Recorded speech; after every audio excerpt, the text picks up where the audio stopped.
Hey, this video is sponsored by Raycon. Make sure to stay tuned for when I talk about them. Hey dude, check it out. I found this really fun, grounded horror mystery comic about a serial killing brown bear in a small town America.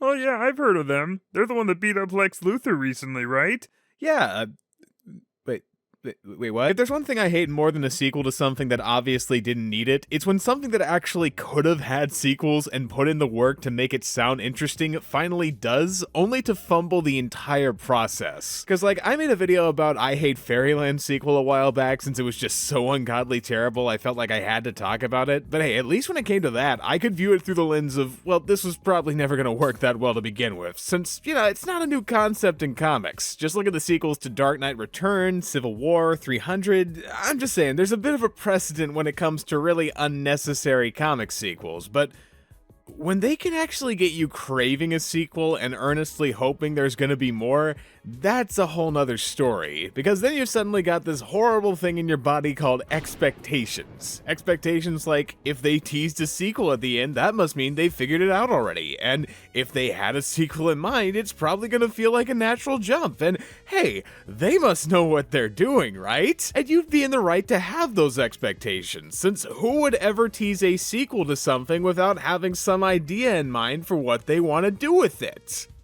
What, were you waiting for me to say it or something? You read the title, you should know. So, one of my favorite miniseries from the last few years was this little horror slasher comic called Beneath the Trees Where Nobody Sees, which, you know, at first I didn't really pay too much attention to since it seemed like just another one of those, whoa, the art style is cute, but it's secretly fucked up? Shit! They're totally guarding a Ban Maxing here. But then when I actually took the chance to sit down and read it, I noticed that, to my shock, it wasn't horrible cringe. In fact, there were some pretty subtle nuances in its storytelling that used its simple setting and premise to make for this really engaging flip on your typical murder mystery story. So I ended up having a lot of fun with it for as short as it was, and when it decided to stop with such an open-ended conclusion after wrapping up so neatly with just a couple threads waiting to unravel it all, I was really looking forward to seeing if a sequel would happen. I remember checking up on news articles to look for announcements, I read through interviews with the creator looking for confirmations, I even started scrolling the co-board on 4chan hoping there'd be some sort of leak. So when the sequel finally was announced with the name Rite of Spring, and that it'd be about a relative of one of the main girl Sam's victims trying to find out what happened in the age of the internet, I was excited. I mean, it sounded like the obvious choice for where to take the story next without just doing a retread, and shit, it'd been over a year since the series ended, meaning there had to be loads of thought that went into it, so what's there to worry about? Merchandising, where the real money from the comic is made. We've got Beneath the Trees, the special edition. Beneath the Trees, the crossover. Beneath the Trees, the board game. The kids love this one. And of course, the sponsor of today's video, Raycon, an affordable, high-quality headphone company who recently sent me a pair of their essential open earbuds to talk about here, and honestly, I really like them. You see, I don't mention it often online, but I'm actually a pretty active runner who likes listening to music whenever I'm going outside, and one of the most annoying problems I have is wondering whether my earbuds are gonna fall out from not being snug enough to stay in my ear. So it's genuinely nice to have a pair like Raycons that fit snug around the outside of my ear without feeling uncomfortable and give clear sound without me having to worry about them possibly coming out. I also had a really easy time pairing with them and overall found them pretty intuitive to use control-wise. Not to mention they're just really sleek, nice to look at, and of course, easy to carry around. By the way, if you do go to buyraycon.com/juststopopen, you get 20% off. But don't tell anyone I told you that. Not to mention they're waterproof, they have a long battery life, and I don't know, there's a bunch of little secrets in here. You'll just have to buy it to find out, I guess. So if you want to get your own pair of open earbuds today, or anything else they have in their large catalog of affordable, comfortable, earbud-related products, then make sure to check out my link in the description whenever you can. Thanks again to Raycon for sponsoring.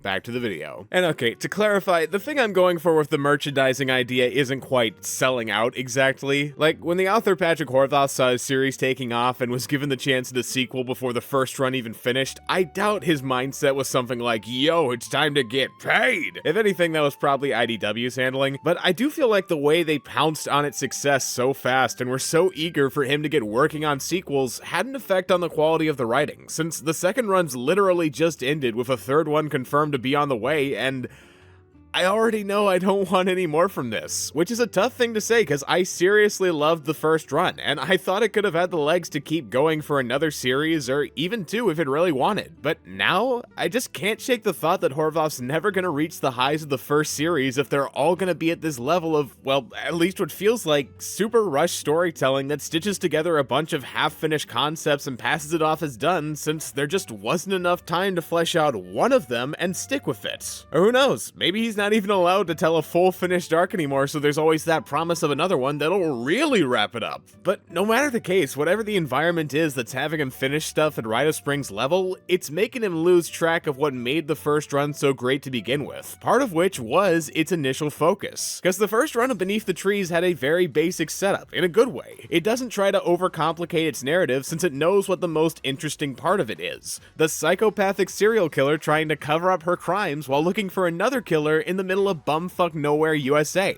And that was an intentional decision, since the whole idea of the setting is Sam likes it for its simplicity. That ever-reliable routine of a small-town ecosystem where everyone seems to know each other and acts the way they're expected to no matter what day of the week it is. A place where someone's always whistling the Mayberry theme in the distance and nothing escapes that small little world these people have made for themselves. It's a perfect setup for someone as meticulous and unsuited to change as Sam is, since it's effectively frozen in time, and it also tells you a lot about why she tries to keep that ecosystem clean, cause there's nothing about getting caught that scares her, at least in the traditional sense. She doesn't actually care for anyone there or how they think of her as a person, she just likes the feeling of being in control, so she surrounds herself with people she thinks are easy to fool and even easier to predict. People who as viewers we can sympathize with or use as ammo to hate Sam and the other killer Nigel for taking advantage of them, but not people we'd want to follow through their own adventures for obvious reasons. I mean, when you think about it, Woodbrook itself is more of a character than the people who are living in it, since they're kinda just conduits for conveying the saccharine sweetness of the place that defines the picture book aesthetic the art's themed after, and how it's disrupted when Nigel starts his killing spree. Like, sure, Sam's assistant Charlie is a nice enough guy who you hate to see killed knowing he had a family, but from a story perspective, you don't really care too much that he died,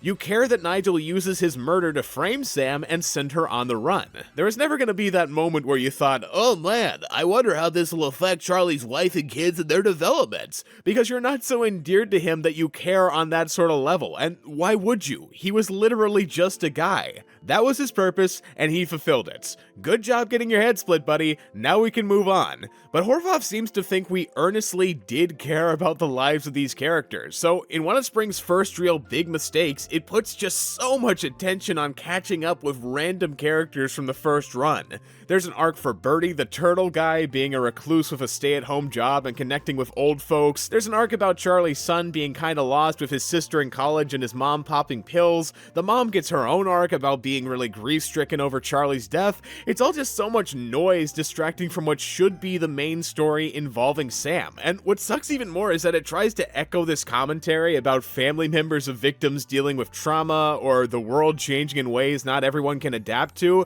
But you know what those themes already work for? The character that hates change who isn't able to kill people as easily due to industrialization and modernization, and the new one who's literally only defined by how devoted she is to finding out what happened to her brother. See, this is what I'm talking about when I say it feels like it was rushed, because I think the idea was to have the townsfolk as parallels to Sam and Monica who give extra insights into their given topic, but thanks to Horvath not realizing how dull these characters are, mixed with it not being planned enough to fit in the format properly, it leads to these boring, disconnected side quests that hardly go anywhere by the time it's over and barely say anything that isn't repeating what this already said with the two main characters, meaning effectively half of this comic is pure dead air. And remember, this was a 6-issue semi-monthly miniseries I was keeping up with issue to issue, meaning I would wait on average almost 2 months for a 22-page update only for half of it to be bullshit. They don't even feel like fully finished issues.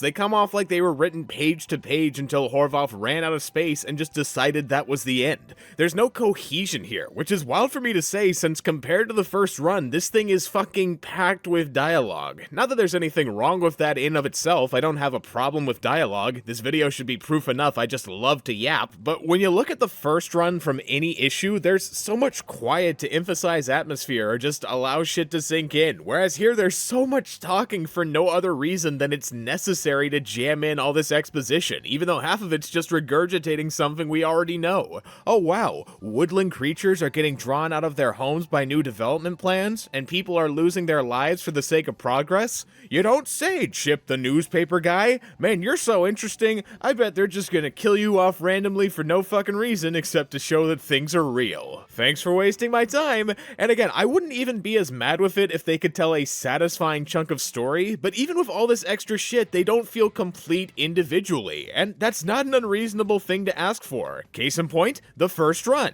Issue 1, setup of status quo, figure out Sam's motives, disruption of status quo, problem established. Issue 2, town in shock, Sam starts investigating, escalation with second murder makes the problem worse. Issue 3, Sam suspects someone, investigates, finds out it's wrong, shocking twist reveal at the end. Like, it's not that hard to get done, it just takes a clear focus to center the narrative around, which the first run did by having each issue center around a different character in the overarching story that made significant progress by the end of it. It was simple, and it was effective, unlike Rite of Spring, where there's no focus, no specific character used to center them, and for most of it, no telling if the overarching story made progress, since for one thing, it doesn't really establish what the overarching story is leading towards, and secondly, it's just so laid back and slow when it really shouldn't be. You know, it's beneath the trees where nobody sees. We're supposed to be on the edge of our seats wondering what'll happen next. Will Sam find the killer? Will she get found out? Will she come up with a way to get back at Nigel? The series used to have this constant sense of momentum from knowing there was always engaging questions that made you want to keep reading, but you can't get invested asking questions when you don't even know what the stakes are. Alright, so Monica's the sister of the duck we see killed issue 1 of the first run. Fair enough. If there's a character we should be following aside from Sam, it's someone who directly had their life changed because of her actions. Then Sam lures her into Woodbrook out of curiosity, and from there she just lets her roam around. Why'd she letting her do that? Psh, I don't know, it's interesting or whatever. And for the record, that's not me taking a guess. She literally says, ooh, I'm sort of obsessed with her. I wonder what'll happen if I just point her in the right direction with no objective of my own. Which is not a solid premise for one issue, let alone the whole goddamn thing, since we don't know what the risks are. It's not like Sam trips her up or anything. She's not attempting to, like, set her up for all the past murders she didn't blame on Nigel to fully wipe the slate clean now that there's the chance people like her could try and dig shit up again. No, she points Monica to all the right places with, at worst, some bad advice to go along with it. And this goes on for most of the run. She doesn't even try to do anything until in issue 5, by complete and utter chance, Monica finds out she's the murderer, at which point she goes full scorched earth and acts like it was an inevitability of life or something, so she has to burn it down. Like, this is just a perfect example of how progress finally caught up with her, except it fucking didn't cause she led Monica right to her. And that's about the time I realized nothing about the way this story pans out is natural at all. Even going back to the setup. I mean, the words I used were Sam lures her in, but a better way of putting it would be, after 8 years of searching for her brother in the city, Monica happens to post about it to a completely random internet forum asking for clues, which Sam happens to randomly stumble across by pure coincidence, and right underneath, hey, you should check out Woodbrook, Vermont, which Monica, instead of doing what any normal person given zero evidence or reason to check it out would do and forget about it, takes that message as a sign and goes to Woodbrook. Are you starting to recognize how forced all of this is? Like, fuck, wouldn't it have made more sense for her to just naturally look into serial killings around the area of the city and search in Woodbrook as an insignificant stop she didn't even consider for a while with how low-key it is? Cause that's what I was expecting based on the cover, where Monica's searching the woods with Sam looking ominously from the shadows, her hands dirtied with blood. But this first cover is a total lie. She doesn't get to searching the woods in issue 1. That doesn't happen until issue 5. It's clickbait. And while they were at it, they didn't even have the decency to put in some duck cleavage. No, but seriously, everything about the main story is so stupidly contrived. Oh, we need Sam to give Monica clues even though she's already found Nigel's secret box herself? Well, let's say he had another random secret box that just so happens to contain the exact thing Monica needs to find her brother's remains. Oh, we need Monica to get in some trouble to give the illusion of stakes? Well, let's have her wrestle the box from this random koala guy who somehow finds a way to fall in 4 different spots down at most 7 stairs and give himself a concussion like he was slamming into concrete. Oh, we need Monica to figure out Sam's the killer? Well, instead of giving a natural build-up that makes it feel satisfying when she finally discovers it, let's put an obvious note on the map that Sam, in her infinite wisdom, instead of just erasing it, crosses out with the most conspicuous blue ink possible so Monica can get curious and texture scribble it out. Yeah, baby, this is storytelling. I mean, they take all of issue 1 to hype up Monica's determination and eye for details to make her seem like a hardened private investigator with a nose for leads, and how does she find out after 5 issues of getting led around by her brother's killer that she's been getting played? Pure fucking luck. It's like a parody of how a mystery's supposed to work. I don't think you could have made more of an anti-climax if you tried. Just imagine if that's how the original run went. So like, instead of Sam looking around for witnesses, discovering the killer has a lavender allergy through a cross-examination, crossing out suspects, and using her knowledge to reason they'd be at the guy's funeral to bask in it, helping her notice Nigel when he sneezes at perfume with lavender in it, she just goes to the funeral and bumps into Nigel, making him drop a picture of the victim with a note saying, I, Nigel, am the culprit. No build-up, no logical reasoning, all handouts given directly by the writer. But then again, I guess he felt like he had to give Monica something, since God knows she didn't get any character beyond how much she loves her brother, which honestly, I was kinda shocked to see, given according to Horvath, the whole concept for this run came from him wanting to expand on the idea that Sam doesn't notice all the harm she causes the families of the people she kills. So naturally, that led me to assume we'd learn more about Monica, like, why does her brother matter so much to her? You know, the most basic possible question to help us understand the effects of Sam's killing, and yet that question never gets answered, partially because Horvath's just clogged the thing so much with side shit she only has room to do the bare minimum required of her as a character, but more importantly than that, it's obvious that despite supposedly being what the comic's about, she's nothing more than an excuse to write a sequel without a clear direction in mind. Since she never challenges Sam or disrupts her sanctity like Nigel did, at least through any skill of her own, she's just sort of around thanks to Sam leading her there and has close to zero agency as a protagonist. She'd legit still be in the city looking at random dead bodies if the planets didn't align for Sam to decide, yeah, fuck it, why not? Let's do it for the meme. And that's exemplified in how the story plays out after she's basically handed the evidence to prove Sam's a murderer. Since she doesn't use her own badass skills to try taking her down, there's not a battle of wits between her and Sam to see who comes out on top. Nothing so conclusive like with Nigel to show why one deserves to get out ahead of the other. Nah, she just goes to the police. And that's the last plot relevant thing she ever does. You wanna know why?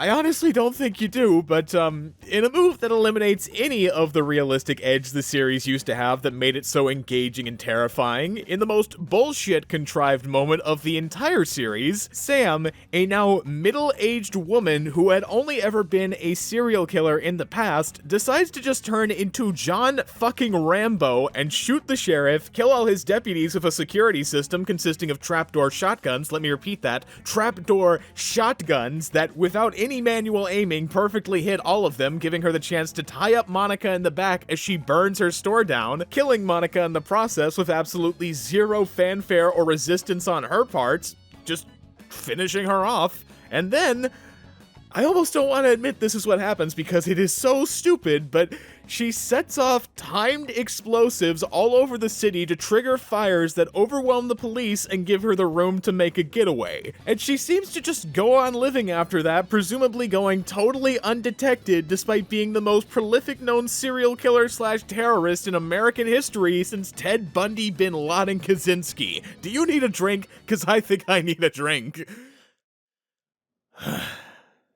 So in summary, with one foul swoop, the comic just proved that it didn't care about Monica, it didn't care about showcasing Sam's victims in any meaningful way, it didn't care about having a satisfying conclusion that makes sense, it didn't really even care about all the side characters it just decided to waste a load of time with. All it wanted to do was let Sam escape from the trap she'd set for herself and did nothing about for 5 issues in the most unbelievably over-the-top way with no consequences at all for the sake of another sequel. Yeah, I think this shit might be officially washed, chat, but hey, don't forget to buy your Beneath the Trees branded lobotomization machine on the way out, since dear god, you're gonna want it after this. Again, I don't know how much of this was a corporate decision and how much of it was Horvath at the end of the day. Maybe he really does have some strong ideas for the third run and he just needed to get through the bumpy road that was 2 to get there, and it'll go back to being grounded and great and not like a total waste of time. But regardless, I think I'm just gonna stick to those clean 6 issues it started with and leave it at that, always wishing there was something more. Since if it's between that and this reality, let's fire that lobotomy machine up already.